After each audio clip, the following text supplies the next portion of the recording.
कैसे हैं आप सब। तो फिर से बहुत बहुत स्वागत है आपका इकोनॉमिक्स नॉलेज में।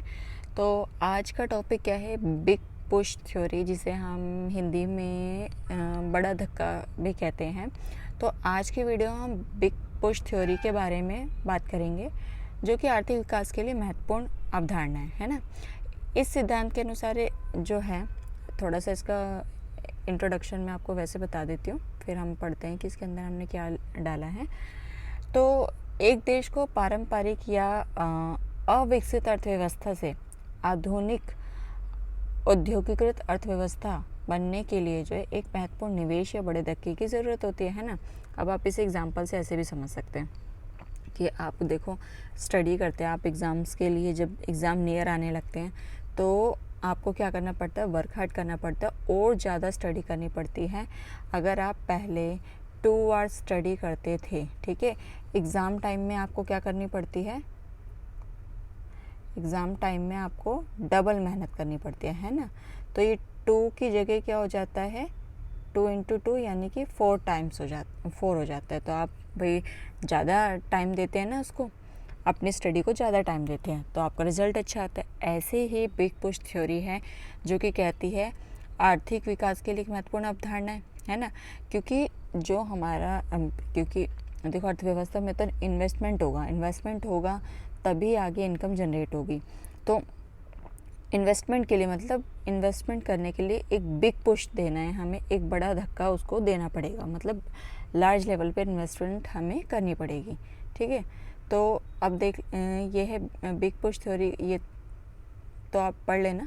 बाकी इसके की पॉइंट्स क्या हैं, सबसे पहले तो हम ये देख लेते हैं, महत्वपूर्ण द्रव्यमान। इसका मतलब क्या है, आर्थिक विकास को गति देने के लिए एक निश्चित सीमा तक निवेश आवश्यक है। मतलब हमें कुछ ना कुछ टारगेट एक रखना पड़ेगा, यहाँ पे टारगेट की बात है, ठीक है।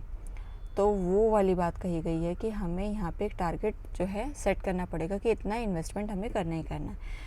दूसरा क्या दिया है, औद्योगिकीकरण। आर्थिक सिद्धांत विकास में औद्योगिकरण के महत्वपूर्ण पर जोर देता है। इंडस्ट्रियलाइजेशन का मतलब क्या भाई, जितने ज़्यादा औद्योगिक होंगे भाई उतनी तो अर्थव्यवस्था मजबूत बनेगी, है ना। ये हो गया। अब है बुनियादी ढांचा। ये क्या होता है, परिवहन है, मतलब ट्रांसपोर्ट है, ठीक है, संचार है, कम्युनिकेशंस है। जैसे बुनियादी ढांचे में महत्वपूर्ण निवेश करना होगा, तभी तो भाई हम लोगों से जुड़ पाएंगे। अगर हमारे पास ट्रांसपोर्टेशन ही नहीं होगी, कम्युनिकेशन ही नहीं होगी, तो हम कैसे जुड़ेंगे, कैसे कनेक्ट होंगे, कैसे हम अपना बिजनेस डेवलप करेंगे। अब भारी अर्थव्यवस्था है। भारी अर्थव्यवस्था क्या होता है, सिद्धांत भारी अर्थव्यवस्था की भूमिका प्रकाश डालता है, जैसे कि प्रौद्योगिकी हस्तांतरण यानी कि टेक्नोलॉजी ट्रांसफ़र, ठीक है। अगर हमें, मैंने शॉर्ट फॉर्म में लिख दिया टेक्नोलॉजी ट्रांसफ़र, तो इसका क्या मतलब है, टेक्नोलॉजी ट्रांसफ़र और विदेशी निवेश।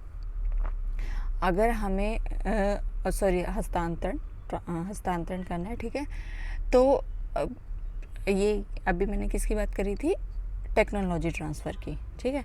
तो अगर हमारे पास जैसे कोई टेक्नोलॉजी है, हम उसे बाहर भेज सकते हैं, या वहाँ की टेक्नोलॉजी अपने देश में इसको इंपोर्ट कर सकते हैं। विदेशी निवेश यानी फॉरेन में इन्वेस्टमेंट करना, तो ये भारी अर्थव्यवस्थाएं होती हैं, ठीक है, जो कि बिग पुश थ्योरी के लिए बहुत इंपॉर्टेंट होती है। अब इम्प्लीकेशंस क्या होती हैं कि आर्थिक विकास निवेश को एक देश, अब भाई जब हमने इन्वेस्टमेंट करा तो उसका कुछ रिजल्ट तो निकलेगा। अब उसकी इम्प्लीकेशंस देखते हैं। तो अगर जब हम इन्वेस्टमेंट ज़्यादा करेंगे तो निवेश एक देश को गरीबी से बाहर निकालने और आर्थिक विकास को हासिल करने में क्या करेगा, मदद करेगा।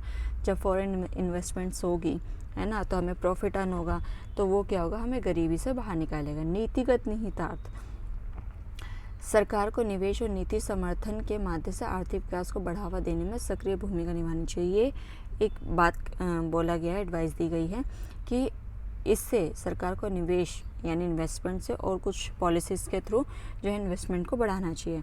अब क्रिटिसिम्स क्या होती हैं इसकी, औद्योगिकरण पर अधिक जोर। कुछ आलोचक का तर्क है कि सिद्धांत जो औद्योगिकरण की भूमिका पर, अब क्रिटिसिम्स क्या हो गई इसकी, मेन इंपॉर्टेंट हो गई, क्योंकि हम कह रहे हैं एक तरफ कि इंडस्ट्रियलाइजेशन जब होगा तो भाई विकसित होगा, और वही इसका क्रिटिसिज्म भी बन गया है।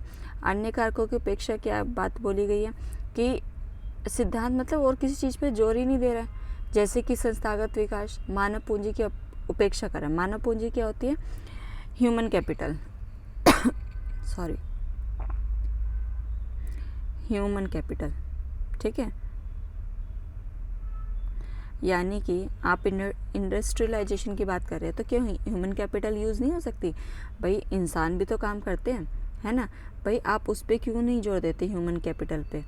जैसे कि अगर भाई जैसे स्मॉल स्केल इंडस्ट्रीज होती हैं, जैसे आपको मैं एक एग्जांपल दूं तो जैसे बीड़ी बनाने वाली कंपनी हैं, या जैसे पंखा बनाने वाली कंपनी है, मतलब जो छोटी छोटी टॉफ़ी बनाने वाली हैं, तो ये भी तो हैं।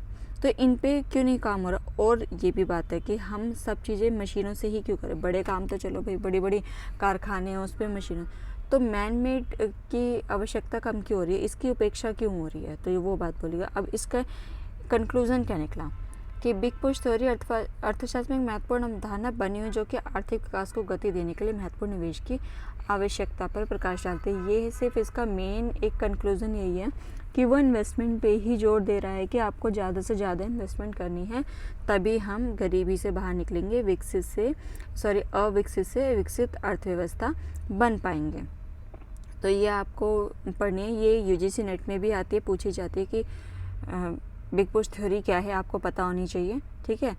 कुछ नहीं समझ में आता तो कमेंट करके ज़रूर पूछिएगा। Thank you.